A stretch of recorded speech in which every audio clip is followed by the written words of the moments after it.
Ipinanawagan ng mga tricycle drivers sa lungsod ng Kawayan ang pagpapatupad ng fixed na pamasahe upang maiwasan ang kalituhan sa pagitan nila at ng mga mananakaya. Sa panayam ng Bombo Radyo Kawayan kay Ginoong Edelberto Minora, tricycle driver, sinabi niya na nahihirapan silang magtakda ng pamasahe dahil wala silang sinusunod na official na fare matrix.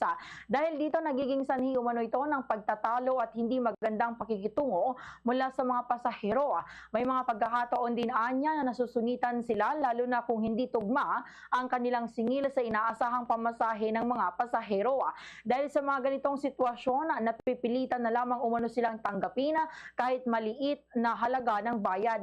Anya, may mga pasahero pa rin nagbibigay ng 15 pesos na pamasahe na tinatanggap pa rin nila kahit na 20 pesos na ang minimum na pamasahe sa lungsod.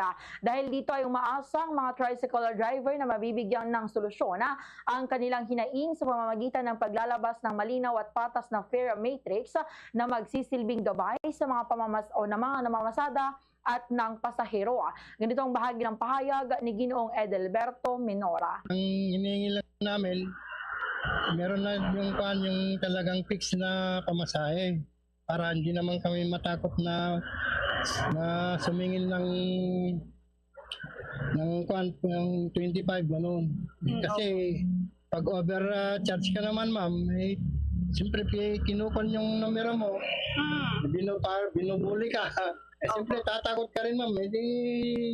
Kung ano yung ibigay nila, kung hindi na kami nagre-reklamo, ma'am.